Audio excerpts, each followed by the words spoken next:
Now, what most traders do is they learn a new trading strategy, they start to trade, and they make a little bit of money. And when they start to make money, it goes to their head. They feel proud, they feel overconfident, and they make profit, and they go tell their friends, go tell their partner about how much money they made in trading and how good it is. And they go tell them the community, and everybody praises them. And what happens is they start to become confident, and they start to be overconfident, and then eventually they start to feel invincible.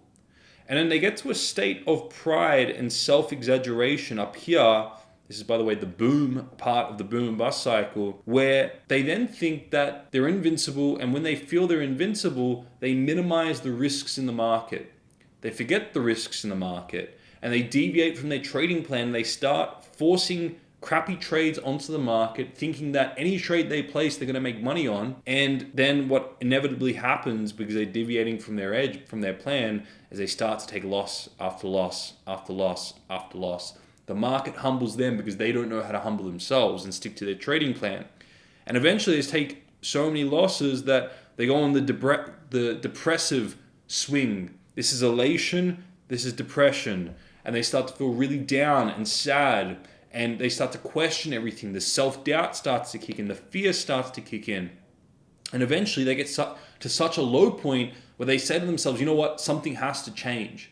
So they go do some more testing, and they refine their plan, and they stick to their trading plan, and they ensure that every single trade they take is to the T part of the high probability setups in their trading plan, because they're at the lowest point of the bust cycle here. And then what starts to happen is, because they're sticking to their trading plan now, they start to take win and win and win and win and win. And then when they're above break even in results, they have a sense of relief. And then they stick to their trading plan, and again, they start to feel proud and overconfident and invincible. And they go tell all their friends, they go tell their partner how much money they're making. They go to their job, and they now resent their job because they think they can make way more money trading than they can with their job. So they start thinking about quitting their job and going full-time with trading. And they're in this state of invincibility again. And when they're in this boom state, again, they go away from their trading plan. They feel invincible. They minimize risks in the market. And then, lo and behold, they start to take loss after loss after loss after loss after loss. And then the cycle repeats. And guess what? These traders go a year or 2 years or even more, 3 years, and they never make money. At the end of that 3 years, they end up break even. In fact, most traders end up losing money because they throw in the towel on the bust cycle. So this is most traders' mentality. This is the 99% of traders who stay unprofitable and inconsistent. They go on the boom and bust cycle, and the boom and bust cycle is a reflection of a poor psychology. It's a reflection of a trader who doesn't know how to manage themselves, so they run by the market. And when they're in a state of pride, they're not able to manage themselves. So what they do is they're now thinking that they can just force ideas into the market. And they end up taking losses. They have to be humbled by the market because they don't know how to humble themselves. Okay? So this is where most traders sit. And this is where most traders will trade from and never make money at the end of their journey. It's very important to understand this. Whereas the top 1% traders that I analyzed, this is exactly their mentality. They know how to break out of this. And they're consistently pulling money out of the market, consistently compounding their accounts. And in fact, they oftentimes have quantum leaps because they pick up funding from, $10,000 personal account to a $200,000 funded account to $1 million in funding to beyond that. So they have these quantum leaps in capital and making money, where 1 month they're making $1,000, to the next month they're making $20,000 because they've 20 times their leverage. And then now they're managing millions of dollars, let's say from 200,000 to $1 million. And now that same process of making that percentage, instead of making $20,000, now making $100,000 a month.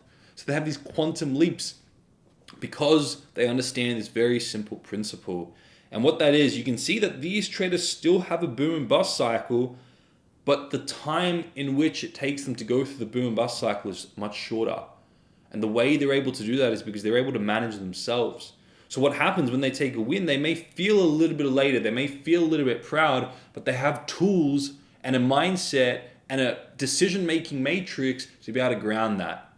And they know how to manage themselves so they don't need to be managed by the market. So when they go into a state of pride, they have a mentality to be able to humble themselves to get them back to their trading plan. And that happens very quickly. That happens within hours, as opposed to this trader who takes months to humble themselves, and they don't eventually humble themselves, so they need to be humbled by the market. This is why the swings are so long over such a long period of time, and they stay flat, they stay inconsistent. Whereas the top traders know how to humble themselves very quickly when they take wins, and I'm going to show you how to do that in a second. And when they take losses, they know how to build themselves back up. Instead of being in this state of fear, they know how to build themselves back up to a state of being confident and sticking to their plan.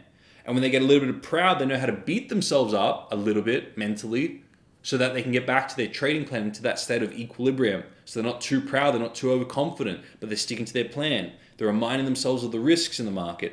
And when they're able to equilibrate themselves and manage themselves, they're able to just stick to their trading plan, and as a result, have consistent profitability, reap the rewards of compound interest, and reap the rewards of the access to prop firms every retail trader has access to nowadays.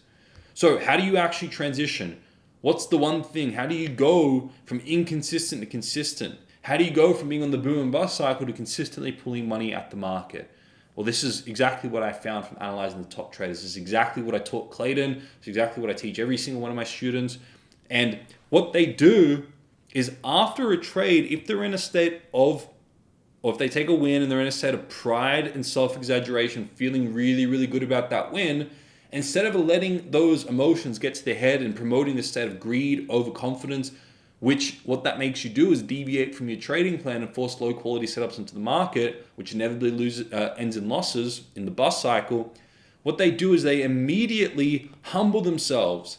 They immediately remind themselves of their shortfalls, their downfalls, the risks in the market. So for example, if I was to take a win in the market, I would say to myself, okay, Pat, great win. You stuck to your trading plan. You got rewarded for that. Okay? But don't forget what happened last time. Don't forget that last time when you took a big win, you deviated from your plan and you ended up taking 3 or 4 unnecessary losses from the market because you felt proud and overconfident. And I also would remind myself that I'm just a small fish in a big pond. Who am I to think that I can come back and replicate that? So I remind myself to ensure that I'm always sticking to my trading plan.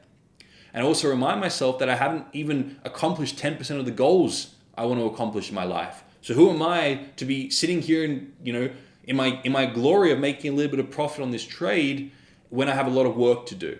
And this one single trade is nothing in compared to all the things I want to accomplish. So I humble myself in that moment, not to beat myself up below this state of equilibrium, but to get myself back to that state of equilibrium so I can walk away from that trade being grateful for the profit I made, but also with this strong reminder that I'm not done yet. And it's important to get back to my trading plan, get back to my proven processes, because I don't want to deviate from that. And I do that after the trade so that coming into the next trading day, I'm not all proud and overconfident forcing crappy trades. And if it was a loss that day, I'm lifting myself. I remind myself that, you know what, it's not that big of a deal. How much you've learned as a trader, where you've built yourself up to at this stage of your trading career. So I remind myself that it's not the end of the world. And I remind myself that every loss is a great reminder of the risks in the market and the importance of sticking to my trading plan. It's like when you touch a hot stove, you get a little burn, and it's a nice reminder that that's dangerous. So whenever I take a loss in the market, I remind myself of the importance of sticking to my plan, the risks, the true risks in the market, and the importance of sticking to my proven processes. And it's a nice little humbling experience and a nice reminder of the importance of sticking to my proven processes. So I don't take losses poorly, but I have a process to be able to lift myself. And I don't take wins and I don't let them get to my head, so I have a way to humble myself so that I can be in a state of equilibrium and balance. And every time I come to the market, I can just ask myself, does this trade align with my trading plan? And if it does, I can clearly make a clear judgment decision in that moment, not clouded by greed, not clouded by fear, but I can see that, yes, this trade aligns with my plan, I'm going to take it, or no, it doesn't, I'm not. Okay? So this is a very important thing to do after you take a trade. And then on top of this, a continuation of this is you then have to come to the next trading day, and before your trade, you have to remove that anchor. So this is exactly what I teach in that free Bulletproof Your Mindset course 2.0. If you don't already have that, make sure you click the link in the description or the first comment. This is a completely new and free tool that I've recreated recently and made it even better. I've made the tool even more powerful to help with your trading. And what that tool is going to guide you through is this very powerful process that the top traders do. This tool helps you emulate the mindset of the top traders. What it's going to do is it's going to help you identify your expectations before a trade, these anchors you create in your mind. It's going to help you ground them, and then it's going to help adhere you to your trading plan. Because the only reason you get really elated after a win is because in your mind prior to that trade, you had an expectation of something. You're thinking that that trade was going to give you all these things, and it did on that individual trade. You get really elated and really happy about that. Or the only reason you were really pained by a loss is because you had an expectation the market was going to give you something and it didn't. It's an unmet expectation. So when you go in and before your trade, you remove these anchors, you remove these expectations, then after your trade, you dampen these oscillations of being happy when you win, sad when you lose. And remember, this is what I was trying to show you over here, the top traders are doing. They've dampened these oscillations. So they just stick to their plan and they build consistent profitability, whereas most traders just swing wildly because they're really, really happy when they win because it's met their expectations. They're really, really sad when they lose because it's unmet expectations. They're wasting an enormous amount of energy.